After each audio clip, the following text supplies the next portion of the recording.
Welcome back to English Connection guys. My name is Kanchan and today you are going to test your English. आज आप देखने वाले हैं कि आप इंग्लिश में कहाँ तक पहुँचे हैं, आपकी इंग्लिश लर्निंग कहाँ तक पहुँची है। देखिए ये क्या है she और यहाँ पर ब्लैंक है she dash her favorite book last night. यहाँ पर हम कौन सा ऑप्शन चूज करेंगे, she reads her favorite book last night और she read her favorite book last night और she is reading her favorite book last night. अभी आपको तीनों ऑप्शंस गलत लग रहे होंगे। उसका रीजन ये है कि यहाँ पर है लास्ट नाइट, राइट, मतलब कल रात। अगर कल रात का जिक्र किया तो रीड्स तो नहीं हो सकता, ये गलत है। शी के साथ हम रीड भी कैसे यूज करेंगे अगर लास्ट नाइट का जिक्र हो रहा है। इज रीडिंग भी नहीं बोल सकते क्योंकि लास्ट नाइट है। तो गाइस ये गलत है, ये गलत है, पर ये सही है क्योंकि ये रीड नहीं, ये रेड है, ये V2 है। रीड वर्ब की सेकेंड फॉर्म V2, इसे हम पढ़ते हैं रेड। और क्योंकि लास्ट नाइट है दैट मीन्स कि ये कल का जिक्र कर रहा है, ये सेंटेंस जो है कल की बात कर रहा है। तो हम क्या कर रहे हैं कि हम यहाँ पर V2 यूज कर रहे हैं। She read her favorite book last night. All right, ऐसे बहुत सारे ऐसे क्वेश्चंस आते हैं एग्जाम्स में जहां पर आपको एरर स्पॉट करना होता है, समझना होता है कि गलती कहाँ है। अगर आपको एरर स्पॉटिंग के लिए मदद चाहिए तो भी आपको इस वीडियो में मिलने वाली है। बहुत सारे कॉमन मिस्टेक्स मैंने इसमें रखे हैं जिससे आपके कॉमन मिस्टेक्स इंप्रूव होंगे, आप सुधार पाएंगे और अच्छी इंग्लिश बोल पाएंगे। तो हम आगे बढ़ते जाते हैं, एक एक क्वेश्चन से समझते जाते हैं और सीखते जाते हैं। द टीम, अब यहाँ पर देखिए प्ले का जिक्र होगा, कौन सा ऑप्शन सही है वही पिक करना है आपको। The team play in the championship match tomorrow, क्योंकि यहाँ पर टुमारो है, हमेशा हम उस एक्स्ट्रा वर्ड के लिए जाएंगे, ठीक है। द टीम प्ले तो गलत हो गया। द टीम प्लेज अगर बोलते हैं तो टुमारो है तो ये भी गलत हो जाएगा क्योंकि हम प्लेज कब यूज करते हैं, ये तो हम यूज करते हैं ना प्रेजेंट इनडेफिनिट में। तो अभी का जिक्र कर रहे हैं या वर्तमान का तब, या फिर जो चीजें बार बार करते हैं उसके लिए। तो the team is playing in the championship match tomorrow, क्या ये सही है? जी हाँ, बिल्कुल सही है। जैसे आप बोलते हैं ना मैं वहां जा रहा हूँ कल, या फिर मैं कल वहां जा रहा हूँ, तो कल की बात करते हैं फिर भी कहते हैं जा रहा हूँ। उसी तरीके से इंग्लिश में भी है I am going there tomorrow, कल का जिक्र कर रहे हैं लेकिन आई एम गोइंग देयर बोल रहे हैं क्योंकि वो प्लान्ड है। तो ये एक रूल है, इसी तरीके से ये भी प्लान्ड है। तो मैं बोलूंगी the team is playing, the team is playing in the championship match tomorrow. Clear? तो गाइस वीडियो में जरूर से एंड तक बने रहिएगा क्योंकि तभी आप इन सभी चीजों को सीख पाएंगे। Next, bye the time I arrived, मतलब जब तक मैं पहुंची। दे डैश डिनर, यहाँ पर क्या बोलेंगे? दे ईट डिनर। दे ईट डिनर का मतलब होता है कि वे डिनर करते हैं। तो जब मैं वहां पहुंची या जब तक मैं वहां पहुंची वे डिनर करते हैं, गलत लग रहा है। By the time I arrived they are eating dinner, ये भी गलत लग रहा है कि वे डिनर कर रहे हैं। सही क्या है? They had eaten dinner. By the time I arrived they had eaten dinner. इस रूल को समझिएगा कि जब दो क्लॉज होते हैं, देखिए कॉमा से हमने सेपरेट किया है, ये एक क्लॉज है, ये दूसरा क्लॉज है। तो जब हम ये कहते हैं कि जब तक मैंने ये किया तब तक कोई काम उसके पहले ही हो चुका था, तो उसमें हम जो सेकंड वाला क्लॉज रहता है उसमें हम पास्ट परफेक्ट यूज करते हैं। ये पास्ट इंडेफिनिट है तो यहाँ पास्ट परफेक्ट यूज होगा, ठीक है। By the time I arrived they had eaten dinner, वे डिनर कर चुके थे। Next, she dash to the store yesterday. She go to the store yesterday नहीं, क्योंकि यस्टरडे का जिक्र कर रहे हैं कल, तो कल के लिए हम गो तो यूज कर नहीं सकते, हम गोज भी नहीं यूज कर सकते, हम वेंट यूज करेंगे V2 अगेन, ठीक है। पास्ट सिंपल में V2, she went to the store yesterday. Clear? Next, she dash her keys at home this morning. This morning मतलब आज सुबह। And couldn't dash her car. तो यहाँ पर देखिए लीव का जिक्र हो रहा है, so she leaves her keys at home नहीं हो सकता क्योंकि दिस मॉर्निंग आज सुबह, तो आज सुबह वो टाइम गया, तो हम यूज करेंगे लेफ्ट। तो लीव्स लीव्स तो गलत है, ये वाला सही है। So she left her keys at home this morning and couldn't. अब कुड भी बता रहा है कि पास्ट का जिक्र हो रहा है, लेकिन कुड के साथ हम क्या यूज करते हैं? वर्ब की फर्स्ट फॉर्म जो बेस फॉर्म होती है V1, drive. Couldn't drive her car. Alright, चलिए फिर हमारे पास the cat groomed herself in the sun और itself in the sun और himself in the sun। जब मैंने बोला कैट तो आपको नहीं पता कि ये शी कैट है या फिर ही कैट है? पता है क्या आपको? नहीं पता है, इसलिए हम एनिमल्स के साथ क्या यूज करते हैं? इट यूज करते हैं। तो हम बोलेंगे the cat groomed itself in the sun. Clear? Guys, अगर आपको वीडियो पसंद आ रही है तो वीडियो को लाइक जरूर करें। अगर आप पहली बार चैनल पर विजिट कर रहे हैं या फिर अभी तक सब्सक्राइब नहीं किया तो सब्सक्राइब करके बेल आइकॉन को भी प्रेस करना है ताकि एक भी वीडियो आप मिस ना करें। I would like to buy a car or an car or the car। ये तीन के तीनों क्या हैं? ये हैं आर्टिकल्स, और हमें नाउन के पहले कोई ना कोई आर्टिकल यूज करना होता है या फिर my, his इस तरीके से यूज करना होता है। तो एन तो यूज नहीं होगा क्योंकि ये कार है, कॉन्सोनेंट साउंड है। ए और द में कंफ्यूजन हो सकती है, लेकिन जब हम इन जनरल बात करते हैं, मैं क्या कह रही हूँ, I would like to buy a car और द कार, अगर अभी सोच ही रहे हैं तो इन जनरल बोल रहे हैं ना कि मैं एक कार खरीदना चाहूंगी। तो इन जनरल हम जब बात करते हैं तो इसका जिक्र करते हैं, ठीक है? तो ये दोनों गलत है, हम अ यूज करेंगे। I would like to buy a car, मैं एक कार खरीदना चाहूंगी। Next, this is the dash book I ever read. अब यहाँ पर हम गुड यूज करें या बेटर यूज करें या बेस्ट यूज करें? देखिए, एक बात ध्यान में रखिएगा, जब भी आपको आई एवर डन समथिंग ऐसा वाला क्लॉज दिख रहा है तो वहां पे हम सुपरलेटिव डिग्री ही यूज करते हैं। तो गुड की सुपरलेटिव डिग्री है बेस्ट, और वैसे भी द के साथ बेस्ट यूज होता है। तो ऐसी छोटी छोटी बातों का ध्यान रखेंगे तो इजी हो जाएगा। This is the best book I ever red, मतलब अब तक मैंने जितनी भी किताबें पढ़ी हैं ये उनमें से सबसे अच्छी है, ये सेंस आता है। So the best. Next, she dash at the airport at 5 PM tomorrow. अब यहाँ पर जिक्र हो रहा है अराइविंग का, ठीक है? So she arrives at the airport at 5 PM tomorrow. अब टुमारो है तो अराइव्स तो नहीं हो सकता, अराइव्ड भी नहीं हो सकता, देखिए, क्योंकि ये पास्ट हो गया। तो हम क्या यूज करेंगे? Will arrive. So she will arrive at the airport at 5 PM tomorrow, ठीक है? Next, when we arrived, they dash already dash the cake। तो यहाँ पर फर्स्ट वाले में इनमें से कोई जाएगा, सेकंड में इनमें से कोई।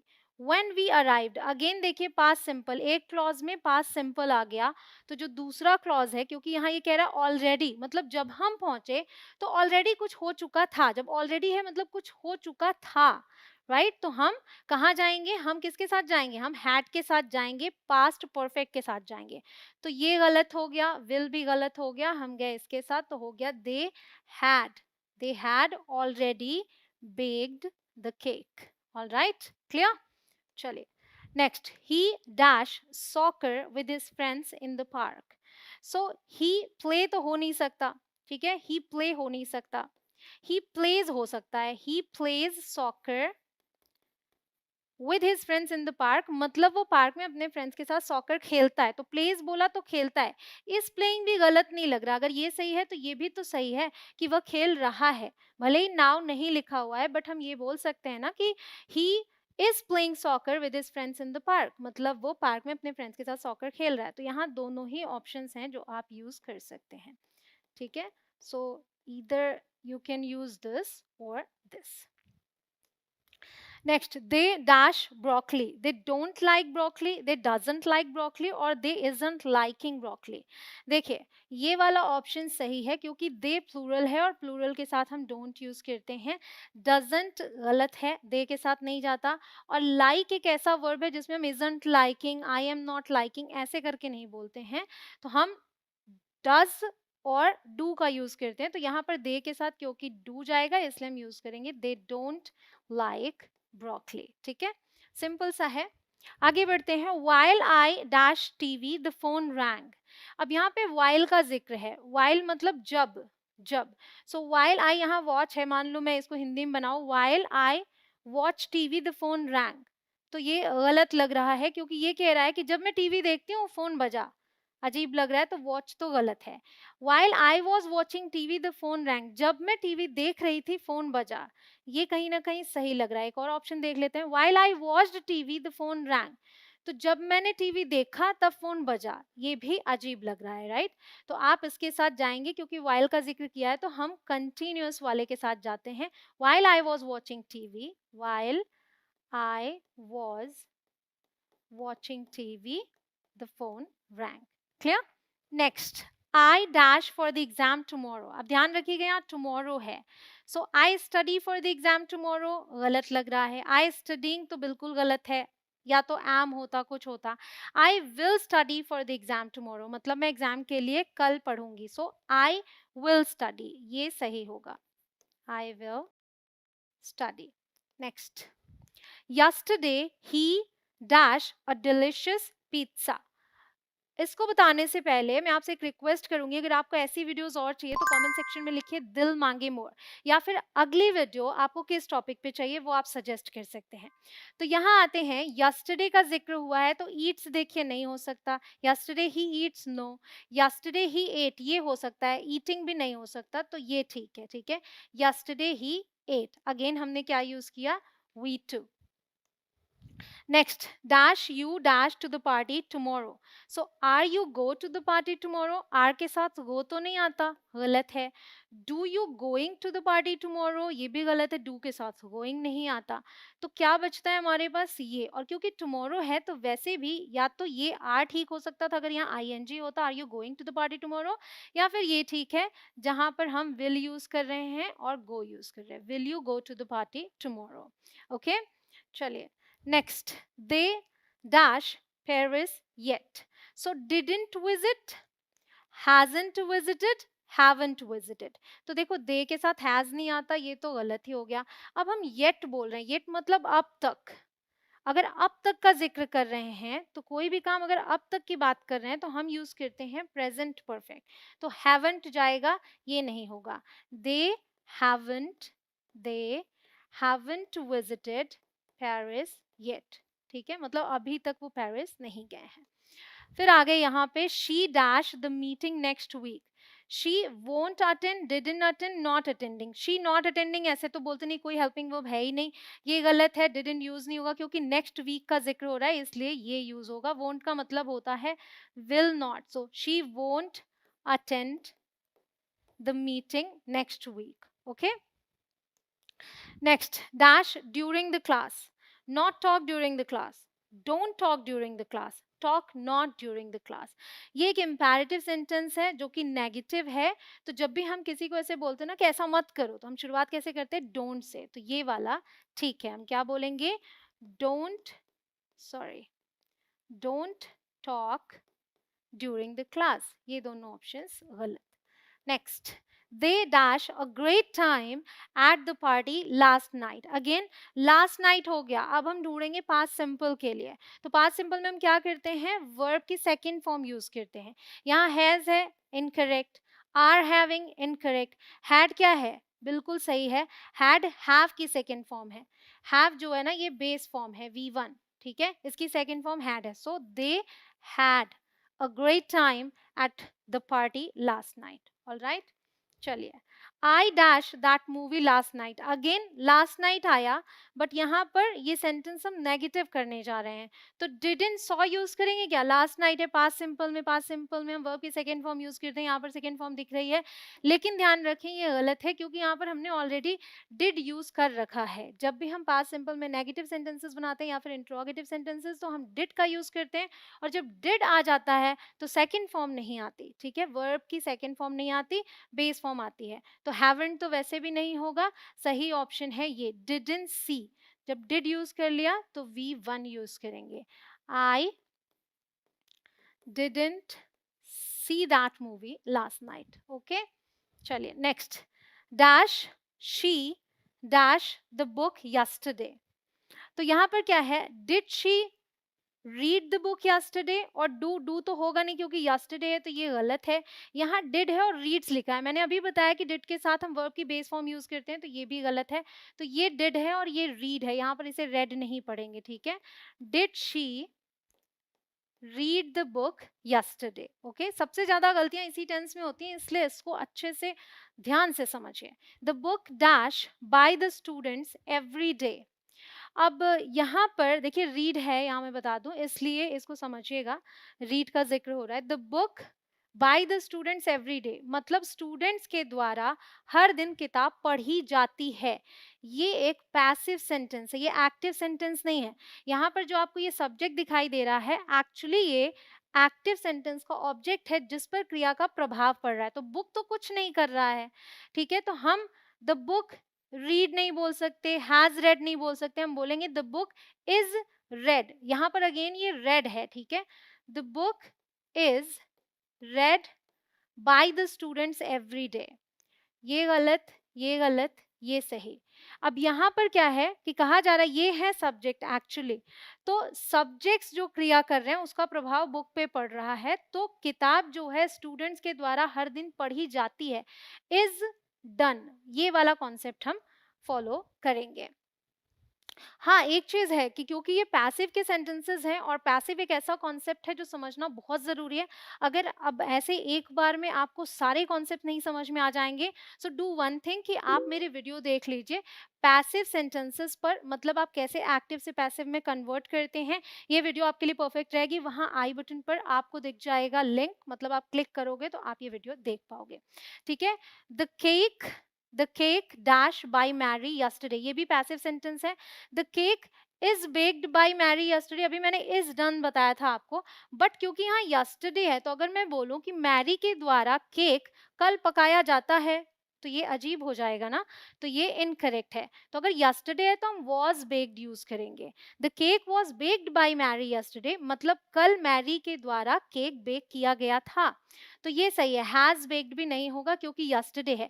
एक बात बहुत ही कॉमन है, सभी पैसिव सेंटेंसेस में जो मेन वर्ब है उसकी थर्ड फॉर्म आएगी, जैसे मैंने वहां इज रेड बोला था आपको, वैसे यहाँ पर वॉज बेक्ड। यहाँ आते हैं the letters dash by the postman right now. अब हमने बात कर दी राइट नाउ, मतलब अभी अभी हो रहा है, तो द लेटर्स डिलीवर्स गलत हो जाएगा, भाई ये तो कुछ कर नहीं रहे हैं, ठीक है। Is delivering, the letters is delivering by postman, ये भी ऐसा लग रहा है कि लेटर्स ही कुछ कर रहे हैं, जबकि कर पोस्टमैन रहा है, तो हम क्या बोलेंगे, the letters are being delivered by the postman right now, क्योंकि अभी हो रहा है इसलिए आर बीइंग डिलीवर्ड, ये जो बीइंग है ना ये बताता है कि अभी हो रहा है, ठीक है, आर बीइंग डिलीवर्ड। अब आपके सामने जो सेंटेंस है ये कंडीशनल सेंटेंस है। कंडीशनल सीखना भी एक टेढ़ी खीर है, लेकिन अगर आप प्रैक्टिस करते हो तो इजी बन जाता है। तो मैं यहाँ समझा रही हूँ, लेकिन आपसे रिक्वेस्ट कर रही हूँ कि इस कॉन्सेप्ट को पूरे तरीके से समझने के लिए आप मेरी ये वीडियो देखिए। वहाँ आई बटन पर अगर आप क्लिक करते हैं तो उस वीडियो तक पहुँच जाएंगे। देखिए समझिएगा, जो कंडीशनल सेंटेंसेज होते हैं इसमें दो क्लॉजेज होते हैं। एक कंडीशनल क्लॉज होता है जिसमें हम कंडीशन बताते हैं और दूसरा रिजल्ट। जैसे यहाँ कॉमा आपको दिख रहा है ना, so if you heat water to 100 degree Celsius, ये एक क्लॉज है जहां मैं कंडीशन रख रही हूँ, तो रिजल्ट क्या आएगा, ठीक है, वो दूसरा क्लॉज होता है। और ये डिपेंड करता है कि आपकी कंडीशन कैसी है, वैसा ही रिजल्ट होगा, और इसके आधार पर अलग अलग रूल्स बने हैं। तो जीरो कंडीशनल होता है, फर्स्ट होता है, सेकंड होता है, थर्ड होता है, उसके अलावा मिक्स्ड भी होता है, लेकिन हम फोर्थ तक यहाँ पर देखेंगे। तो ये जीरो कंडीशनल का सेंटेंस है जिसमें कि हम फैक्ट्स की बात करते हैं कि अगर ऐसा होता है तो ऐसा होगा, फॉर श्योर ऐसा होगा। तो यहाँ पर भी आप देखिए कि अगर आप 100 डिग्री सेल्सियस पर वाटर को हीट करेंगे तो क्या होगा, वो बॉयल होगा, फॉर श्योर बॉयल होगा। तो ऐसे में हम क्या करते हैं कि हम ये यूज करें, ये यूज करें, ये यूज करें, ये समझ रहे हैं। देखिए यहाँ पर क्या है, ये प्रेजेंट सिंपल यूज हुआ है, if you heat water, if you heat water, present simple. तो इसका रूल कहता है क्योंकि फॉर श्योर रिजल्ट वही आने वाला है, तो सेकेंड क्लॉज जो होगा रिजल्ट क्लॉज, उसमें भी आप प्रेजेंट सिंपल ही यूज करेंगे। तो यहाँ पर हम बोलेंगे बॉयल्स, ओके, ये सही है। विल नहीं यूज कर सकते, वुड नहीं यूज कर सकते, ये जीरो कंडीशनल की बात है। यहाँ आते हैं if she dash the bus, she dash late for the meeting, ठीक है। तो यहाँ पर बात ये हो रही है कि अगर उसकी बस छूटती है, बस मिस हो जाती है, तो वो मीटिंग के लिए लेट हो जाएगी, ठीक है। तो if she will miss the bus, she is late for the meeting, incorrect। ध्यान रखिएगा इफ क्लॉज में कभी भी will आता ही नहीं है। आप missed यूज कर सकते हो, बट missed के साथ will भी नहीं यूज होता, ठीक है। तो हम यहाँ आते हैं, if she misses the bus, she will be late for the meeting। तो यहाँ जो ये कंडीशन है उसका प्रोबेबल रिजल्ट यही होगा, ठीक है। ऐसा नहीं है कि फॉर श्योर यही होगा, बट उसका प्रोबेबल रिजल्ट जो है उसकी बात कर रहे हैं। ये फर्स्ट कंडीशनल का सेंटेंस है, और इसमें रूल ये है कि आपका जो फर्स्ट क्लॉज है ये बनता है प्रेजेंट सिंपल में, और जो सेकेंड क्लॉज है उसे बनाते हैं फ्यूचर सिंपल में, हम विल का यूज करते हैं, ठीक है। So she will be late for the meeting, clear. अब आते हैं यहाँ पर, if I dash you I would take the opportunity, अगर मैं आप होती तो मैं अपॉर्चुनिटी लेती। अब आप समझिएगा, अगर मैं आप होती, ये कोई ऐसी कंडीशन नहीं है जो पॉसिबल हो, ये हाइपोथेटिकल कंडीशन है, इमेजिनरी कंडीशन है। मैं केवल इमेजिन कर सकती हूँ कि अगर मैं आप होती, मैं आपकी जगह होती, तो ऐसे में मैं एम तो यूज नहीं कर सकती। मतलब जिस तरीके से हम नॉर्मल सेंटेंसेस फॉर्म करते हैं ये फॉर्म नहीं होता। हम वॉज बोल सकते हैं, बट जो ग्रामेटिकली परफेक्ट है वो है वर। ऐसे में हम किसी भी सब्जेक्ट के साथ वर यूज करते हैं। किसी का नाम हो, ही हो, शी हो, इट हो, ठीक है, दे हो, कुछ भी हो, हम वर यूज करते हैं। तो ये बिल्कुल परफेक्ट है, ये इनकरेक्ट है। ये ये पॉसिबल है, क्रॉस नहीं करूंगी, ये भी पॉसिबल है स्पोकन इंग्लिश में, ठीक है। इफ आई वॉज यू चलता है, बट परफेक्ट क्या है, if I were you I would take the opportunity. अब ध्यान दें, यहाँ हमने यूज किया पास्ट सिंपल, ठीक है। सेकंड कंडीशन में क्या करते हैं, पास्ट सिंपल यूज करते हैं, और इधर हम यूज करते हैं सेकंड क्लॉज में वुड। ये याद रखिएगा। एक और एग्जांपल है आपके लिए, if I dash $1 million I would travel the world. अगर मेरे पास $1 million हो, मैं दुनिया की यात्रा करूंगी। तो अगेन ये भी हाइपोथेटिकल है नहीं, सोच रही हूँ अगर हो। So if I had use करूंगी, हैव नहीं कर सकती, प्रेजेंट हमें पास्ट सिंपल यूज करना है ऐसे में, और विल हैव भी नहीं यूज कर सकती। सही क्या है, had. If I had $1 million I would travel the world. याद रखिएगा कि अगर यहाँ पर आपने पास्ट सिंपल यूज किया तो ये वुड होगा। अब हम आ गए यहाँ पर third conditional, if they dash the train they dash the meeting. So if they missed the train they would have missed. No, अभी मैंने क्या बताया कि पास्ट सिंपल यूज करेंगे तो आप वुड यूज करेंगे, बट वुड हैव नहीं बोला था मैंने, तो ये वाला इनकरेक्ट है, ठीक है। If they miss the train they would miss the meeting. Again अब यहाँ पर तो हमने प्रेजेंट सिंपल यूज किया, तो यहाँ कहते हैं कि विल यूज होगा अगर वुड है, तो ये गलत है। चलिए ये भी गलत हो गया। यहाँ आते, if they had missed, if they had missed the train. अब आप अगर रिलेट कर पा रहे हो, थोड़ा सा समझ पा रहे हो, ये क्या है, पास्ट परफेक्ट, ठीक है। तो थर्ड कंडीशनल में हम यहाँ पर यूज करते हैं past perfect. If they had miss the train, अगर उनकी ट्रेन मिस हो गई होती, दे would have miss the meeting, उनकी मीटिंग मिस हो गई होती, ठीक है। सो वुड हैव मिस्ड यहाँ पर यूज करेंगे। तो अभी अगर आप समझ पा रहे हो, क्या ध्यान में रखने वाली बात है कि थर्ड कंडीशनल जहां पास्ट का ही कंडीशन है, पास्ट का ही रिजल्ट है, अभी का जिक्र नहीं हो रहा है। If they had missed the train, मतलब पास्ट परफेक्ट यूज किया, तो यहाँ हम वुड हैव यूज करेंगे और उसके साथ वर्ब की third form would have missed. All right, I hope आपको ये वीडियो बहुत पसंद आई हो। आप जल्दी से इसे अपने फ्रेंड्स के साथ शेयर कर दीजिए। मैं मिलती हूँ आपसे अगले वीडियो में। आप करते रहें प्रैक्टिस। जय हिंद।